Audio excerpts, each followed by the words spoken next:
This is Venus and Luna. Beautifully done. Now, hyacinth macaws, again, are the largest species of parrot in the world. There's only one kind of parrot in the world that's larger than them, and it's called a kakapo. And kakapos are so big, they can't even fly. So these are the largest flying parrots. They're going to go by one more time. We want to see them go across the stage and through the archway. That is what we call it the criteria. When they have something that we want them to do, they have a certain criteria they need to meet for the behavior to be success. And the criteria today is across good. Did they make it?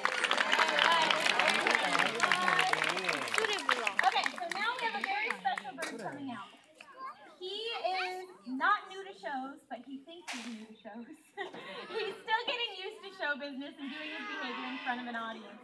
We do ask for your cooperation, all of you in the front here, if you could remain seated while he's out on stage. This is baby our Moluccan cockatoo. Now, a lot of people ask us, too, if the birds enjoy being out on stage. Now, parrots especially, are very social animals. They really, really enjoy interaction. They do, however, have the intelligence of a 2 to 3-year-old human. So you parents out there, think about the different personalities of a 2 to 3-year-old. Some of them would come out on this stage and be like, ha, I love it out here. And some 2 to 3-year-olds would be like, I need a little more convincing. Yeah, we can give them a little round of applause. Baby is a little bit more on the introverted side. So it's been taking us a little bit more time. We use positive reinforcement, which simply means we make sure every time baby comes out on stage, it's the very best part of his day. I want everyone to keep in mind when you see a bird out here, every bird we have, including baby, is a fully flighted animal. Baby has the full ability to fly wherever he wants to, and he chooses to stick around and participate in his training because we spend so much time building that relationship with him. All right, and eventually, we hope baby can do that behavior with audience members. At the very end of our program today, we will be bringing a bird out that will collect donations. If anybody wants to have the opportunity to donate to conservation efforts like the blue-throated macaw effort, you will have that opportunity at the end of our program today. Okay, so now joining us from all the way high in the treetops of Southeast Asia, this is Mercedes, who is, in just a moment, she'll be coming out. Now, when Mercedes comes out, she's a wreathed hornbill. Wreathed hornbills are from Southeast Asia, specifically Indonesia. When she comes out, I want everyone to pay attention to how she gets around on the stage. In the wild, they would live high in the treetops, where she would hop from branch to branch in the dense forest. Now here on the stage, she uses that same behavior to get around on the back. Now, wreathed hornbills have a very unique relationship with the old-growth trees of Southeast Asia. The female wreathed hornbill will go inside of a hollow tree. She'll then work with the male, building a wall, walling the female into the tree, protecting her from predators. She'll then lay 1 to 4 eggs.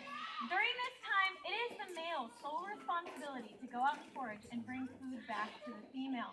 This will last for several months, and they'll do it with the same mate year after year because they're monogamous species birds. All right, let's hear from Mercedes and her trainer, Caitlin.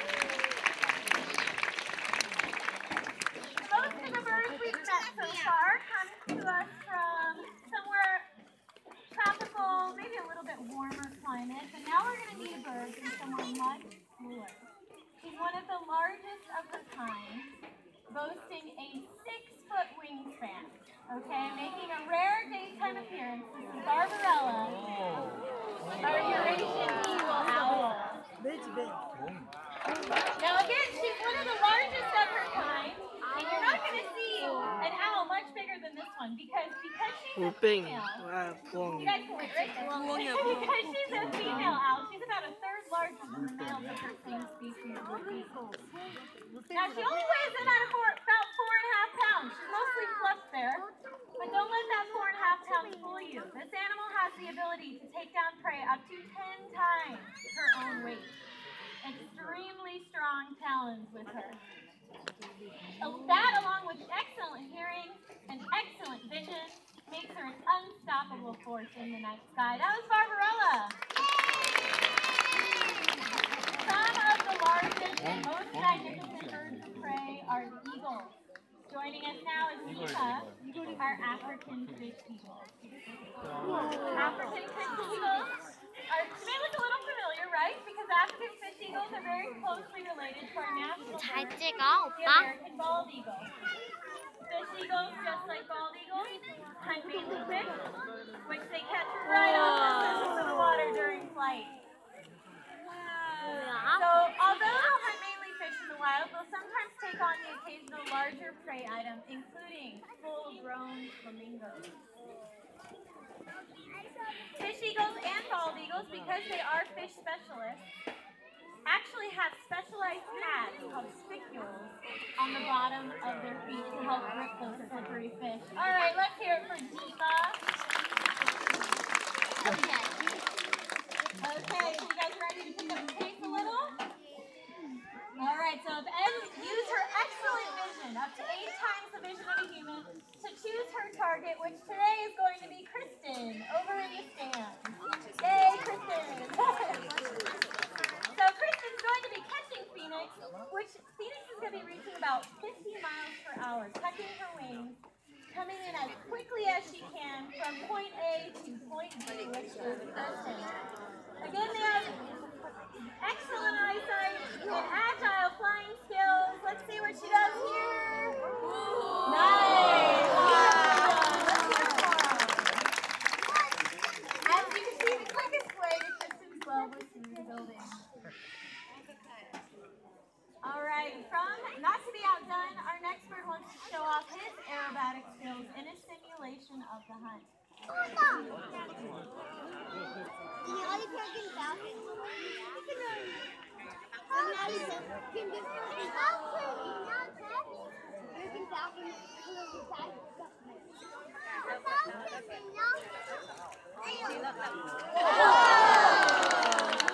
Caitlin just launched a leather lure into the sky, simulating a bird in flight. Flash just demonstrated his ability to catch another bird straight out of the air. Harris Coxa from the southwest United States, not so much here in California, but parts of Arizona, Texas, and New Mexico. They're a very interesting and unique bird of prey because they'll actually live and hunt in groups. Most birds of prey are solitary animals. Those guys will